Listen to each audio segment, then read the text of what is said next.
All right, let's jump right in. When you or someone you love is living with ALS, you need support, and a lot of the time, you need it right now. So in this explainer, we're going to break down exactly how to find that immediate, local help, the kind that can bridge the gap while you're waiting for those bigger, longer-term benefits to kick in. This is such a common and, let's be honest, an incredibly frustrating situation for so many families. You've done the right thing. You've applied for the essential state level support, maybe something like a Medicaid waiver, but you find out the approval process could take months. And that creates what's called a care gap, leaving really urgent needs unmet. So, what are you supposed to do in the meantime? Well, the answer really lies in understanding that there are two different systems of support running at the same time. You've got your big state benefits over here. They're the long-term foundation for sure. But then you have local benefits, and these are the immediate, flexible stopgaps designed to solve today's problems. And that's exactly what we're going to focus on. So what are these local benefits anyway? Let's unpack how they create this crucial community-level safety net that you can tap into, right away. Basically, think of local benefits as programs that are running at the county, city, or even your neighborhood level. The great thing about them is they're way more immediate, they're flexible, and they're not nearly as bogged down in bureaucracy. They aren't always going to be labeled ALS programs, but they provide that practical, on-the-ground help right when you need it most. Okay, so trying to find all these different resources can feel a little overwhelming. I get it, they're kind of scattered all over the place. But the good news is there are these central hubs, think of them as navigators, that are designed to connect you to the right services. Let's look at the first three calls you should probably make. First up is 211. It's really as simple as it sounds. You just dial those three numbers. This connects you to a local resource network that has this massive database of community services.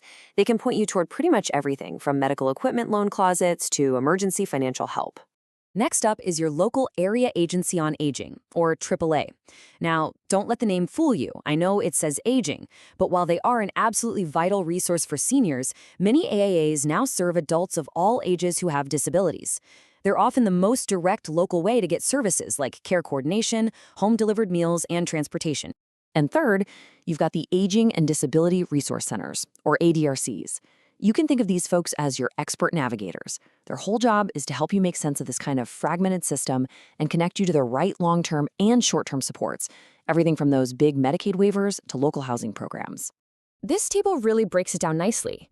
Think of 211 as your broad, catch-all database for those immediate needs. The AAs, they're more of a direct provider and coordinator of services. And the ADRCs are the strategic navigators who help you map the whole journey out. And remember, the key here is that you don't have to choose just one. You can and probably should use all three. All right, so we've covered the who to call. Now let's get into the nitty-gritty of what for. Let's look at how these local resources can solve some of the most specific, urgent problems that come up when you're living with ALS. First on the list, medical equipment. The need for a wheelchair, a hospital bed, or a simple shower chair. It can pop up really suddenly, and you just can't wait months for an insurance company to approve it. This is where that hyperlocal network is just golden. Community medical equipment loan closets, which are often run by amazing service groups like the Lions or Rotary Clubs, or even local churches, they can lend you essential equipment for free or for really low cost. These are exactly the kinds of resources 211 is fantastic at finding for you. Okay, another really common challenge is just making a home safe and accessible. Putting in a ramp or making a doorway wider. It's a critical need, but man, it can be expensive. So for this, your city or county is the place to start looking. A lot of them have home repair programs or disability offices that can help out. The funding often comes from federal sources like community development block grants, but it's handled locally, which makes it much faster to get your hands on for projects like building a ramp or installing grab bars. Getting to medical appointments and just staying connected to your community is so vital. But of course, standard transportation can quickly become impossible. And again, your local city or town is key here. Most cities offer something called ADA paratransit services. You can think of it like a door-to-door shuttle. You can also find incredible volunteer driver programs and even medical shuttles that are designed specifically to get people to and from their appointments.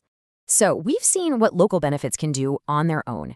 Now let's zoom out a bit and really understand this strategy here, how these immediate local stopgaps and the big long-term state benefits are actually designed to work together. You can really see the fundamental differences laid out here. State benefits are the big, structured, long-term programs. They're regulated, they're driven by strict eligibility rules. Local benefits, on the other hand, are nimble. They're flexible, they're quick, they're community-based, and they're built to respond to what you need right now without all the red tape. So this is the crucial point. Think about it this way. State benefits are there to build the long-term infrastructure of your care plan. But local benefits, they're like the rapid response team that solves the immediate problems that pop up along the way. You absolutely need both. And here's exactly how that plays out in the real world. While you're stuck in that months-long waiting period for a Medicaid waiver to finally approve a hospital bed, a local loan closet can get you one tomorrow. Or while you wait for official approval on a permanent home modification, a city grant can fund a temporary ramp so you can get in and out of your house right now. You see? They're completely interdependent. This all leads us to a really clear, actionable strategy for building a complete and, just as important, a resilient support system. So let's lay it out. Here's the two-track approach. Step 1, ASAP, apply for those big, long-term state benefits. Get that clock started. Step 2, at the exact same time, use those navigational hubs we talked about, 211, AAA, ADRC, to find local resources to solve the problems you're facing today. By doing both of these things at once, you start to weave together your complete safety net. Because that's really what this is all about. State benefits are the structural, public net, and local benefits are the community net. One without the other leaves some really dangerous gaps. But together, they create a comprehensive system of support that addresses both the long-term journey and the day-to-day realities of living with ALS. So this leaves us with one final thought. It's not about finding everything all at once. It's really just about taking that first step. Think about the resources we've talked about: dialing 211, calling your area agency on aging, looking up a local Lions Club. What is the one local connection you can make today to start weaving that net?